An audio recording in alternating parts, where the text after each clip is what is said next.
Shalom, selamat pagi jemaat dikasih Tuhan. Kita kembali berjumpa dalam renungan pagi. Marilah pagi ini saya mengajak kita semua untuk kembali merenungkan firman Tuhan. Supaya dengan firman Tuhan kita dibangun, kita diteguhkan dan dikuatkan dalam iman dan pengharapan. Sebab firman Tuhan itulah yang akan menjadi sumber kekuatan bagi hidup kita. Firman Tuhan juga yang akan menuntun, bahkan menerangi langkah hidup kita. Mari sebelum merenungkan firman Tuhan, saya mengajak kita semua untuk berdoa terlebih dahulu. Bapa di surga, kembali pagi ini Tuhan, kami datang ke hadirat-Mu. Kami menaikkan segala puji dan hormat dan syukur atas segala kebaikan-Mu atas hidup kami. Atas setiap kesempatan yang Tuhan berikan bagi kami. Atas setiap rahmat, anugerah, berkat Tuhan. Bahkan perlindungan dan penyertaan-Mu ya Tuhan. Dan pagi ini juga Tuhan, kami membutuhkan tuntunan firman-Mu. Mari Tuhan singkapkan, Tuhan nyatakan kebenaran firman-Mu atas setiap kami. Dan juga urapi kami semua dengan urapan Rohul Kudus. Sehingga kami bisa menangkap maksud dan pesan Tuhan. Menangkap rema yang dari Tuhan. Dan juga mengerjakannya dalam hidup kami. Terima kasih dalam nama Tuhan Yesus. Kami bersyukur dan berdoa. Amin. Mari jemaat dikasih Tuhan, kita akan buka Alkitab kita. Renungan pagi ini saya ambilkan dari Amsal 12 ayat yang ke-14. Saya bacakan. Setiap orang dikenyangkan dengan kebaikan oleh karena buah perkataan. Dan orang mendapat balasan daripada yang dikerjakan tangannya. Perhatikan. Ada 2 poin di sini yang kita mau sama-sama belajar. Yang pertama, bicara tentang buah perkataan. Jadi, kalau apa yang diucapkan seseorang itu positif, maka akan menghasilkan sesuatu yang positif.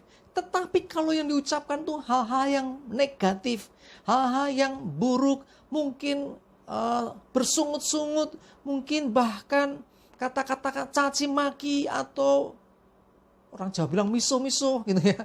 Ya, itu kata-kata yang tidak membangun. Kata-kata yang demikian tentunya akan memberikan dampak yang negatif atas hidup seseorang. Tetapi kalau kita memperkatakan yang positif, maka kita akan mendapatkan hal yang positif itu. Makanya ada yang mengatakan bahwa semangat itu memberikan satu kekuatan yang baru. Seringkali kan kita mendengar ada orang-orang, saya pernah menyaksikan ada sekelompok anak muda dalam sebuah perusahaan, mereka bagian marketing, diajari semangat, semangat, semangat, bisa gitu kan. Dia memotivasi diri, ya perkataanmu itu menentukan. Kalau kita mengatakan aku nggak bisa, ya sudah. Ya, kalau perkataan mengatakan gagal aku, wes aku ora bakal iso, ya akhirnya ngelokro, nggak ada semangat dan akhirnya gagal beneran. Tetapi kalau perkataannya, aku bisa, aku mau berjuang, ya, pasti bisa. Nah, jadi perkataan-perkataan positif itu akan memberi dampak hidup kita. Kita beroleh satu semangat baru, kekuatan yang baru, sehingga hal-hal positif pun kita bisa terima. Ya, perkataan, hati-hati, karena ada kuasa dalam perkataan kita. Ya, kalau kita sering melihat orang ngusir setan pun dalam nama Yesus dengan perkataan, ada kuasa dalam perkataan kita. Ya, karena itu jaga betul, jangan sampai perkataan kita ini melemahkan, tapi pastikan bahwa perkataan kita bisa membangun dan menguatkan. Nah, itu yang pertama ya. Jadi setiap orang dikenyangkan dengan kebaikan oleh buah perkataan. Jadi sekali lagi, kalau perkataan baik menghasilkan buah yang baik tentunya. Tetapi kalau yang buruk ya tentunya dikenyangkan dengan hal yang buruk. Ya, jangan sampai itu terjadi atas hidup kita. Yang kedua sekarang. Dan orang mendapat balasan daripada yang dikerjakan tangannya. Jadi ini bicara tentang perbuatan. Ya, apa yang kita buat, apa yang kita lakukan, apa yang kita kerjakan, itu akan memberikan hasil bagi kita. Jadi tidak ada istilahnya perbuatan itu sia-sia. Pasti ada hasilnya. Ya, asalkan kita sungguh-sungguh melakukannya dan sungguh-sungguh menantikannya. Contoh seorang petani, ya dia mengolah tanah, menabur benih, memelihara tanaman padi. Pada waktunya panen dia akan menuai padi juga karena ditanam padi. Kalau ditanam jagung ya menuai jagung. Kalau yang ditanam itu rumput liar ya rumput liar gitu ya, tergantung ya. Tetapi yang pasti apa yang dikerjakan itu akan membuahkan hasil. Ya, jadi saya mengajak kita semua, lakukan apa yang menjadi tugasmu. Lakukan apa yang menjadi bagianmu. Entah itu engkau yang bekerja dengan segala pekerjaan yang dipercayakan kepadamu. Sekalipun tidak ada pimpinan, sekalipun tidak dilihat atasanmu, tetap lakukan dengan sungguh-sungguh, dilihat atau tidak dilihat orang. Yang pasti adalah apa yang kita kerjakan dilihat Tuhan. Dan ingat, Tuhan katakan ada balasan, ada upah dari apa yang kita kerjakan itu. Mari, kerjakan dengan sungguh-sungguh. Engkau yang melayani Tuhan juga sama. Walah, aku cuman bagian singer di gereja, sekalipun singer. Aku cuman bagian usher, bagian penerima tamu, sekalipun cuman menerima tamu. Mungkin engkau berkata, aku cuman bagian parkir. Jangan salah, itu pun semuanya tetap dilihat Tuhan. Kalau engkau mengerjakannya dengan segenap hatimu, engkau mengerjakannya dengan sungguh-sungguh, maka engkau akan mendapat balasan dari apa yang engkau kerjakan itu. Sekali lagi, jangan nunggu dilihat orang, baru engkau sungguh-sungguh. Ingat, Tuhan melihat apa yang engkau lakukan. Ya, mari jemaat dikasih Tuhan, saya mengajak kita semua untuk melakukan apa yang menjadi bagian kita dengan segenap hati, seperti untuk Tuhan, kata firman-Nya. Ya, lakukan seperti untuk Tuhan dan bukan untuk manusia. Ya, sebab dari Tuhan kita akan menerima apa yang menjadi bagian kita sebagai upah. Jadi sekali lagi, yang penting lakukan dengan segenap hati, maka kita akan mendapatkan balasan dari semuanya itu.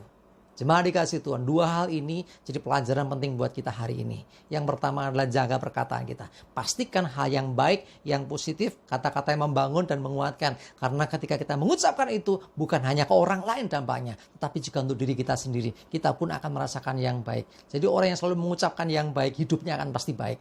Orang yang selalu optimis, maka hidupnya akan maju. Orang yang lokro, orang yang putus asa, ya sudah hidupnya mesti begitu-begitu saja. Ya, tetapi kalau kita mau berubah menjadi baik, jaga perkataan kita. Yang kedua, lakukan apa yang menjadi tugas kita, apa yang menjadi bagian kita dengan segenap hati, bukan untuk dipuji manusia, bukan untuk mendapatkan balasan dari manusia, tapi Tuhan sendiri yang akan menentukan itu. Ya, jadi yang penting lakukan bagianmu. Ya, sekalipun tidak dilihat, sekalipun tidak diperhatikan siapapun, tetap lakukan dengan sungguh-sungguh. Karena ingatlah, ada Tuhan yang selalu melihat, ada Tuhan yang selalu memperhatikan. Dan apa yang kita lakukan dengan segenap hati tidak pernah sia-sia. Pasti ada sesuatu yang kita akan tuai, sesuatu yang kita akan terima. Ini seperti hukum tabur tuai sesungguhnya. Ya, oke, mari saya mengajak kita semuanya, jaga perkataanmu. Demikian juga lakukan bagianmu dengan segenap hati. Supaya melalui semuanya itu kita menuai hasilnya. Dan ingat kembali kemuliaan bagi nama Tuhan. Amin, kita berdoa. Bapa di surga, terima kasih Tuhan, kami bersyukur. Biarlah pelajaran firman-Mu hari ini. Tentang kami harus menjaga perkataan kami supaya kami menerima buah yang baik dari perkataan kami sendiri. Demikian juga Tuhan dengan tindakan perbuatan kami. Biarlah apa yang kami kerjakan, dilihat atau tidak dilihat orang, kami melakukannya dengan sungguh dan dengan segenap hati. Karena kami percaya kami akan terima balasan dari apa yang kami kerjakan itu semua. Semua datang dari Tuhan. Dan kami mau kembalikan segala kemuliaan bagi Tuhan. Terima kasih. Kami serahkan hari ini. Mohon pimpinan penyertaan-Mu. Jauhkan celaka mara bahaya. Biarlah damai sejahtera, sukacita, bahkan berkat-Mu menyertai hidup kami. Terima kasih, dalam nama Tuhan Yesus kami bersyukur dan berdoa. Amin. Mari jemaat dikasih Tuhan, semangat terus, maju terus dalam iman dan pengharapan. Tuhan Yesus memberkati kita semua. Amin.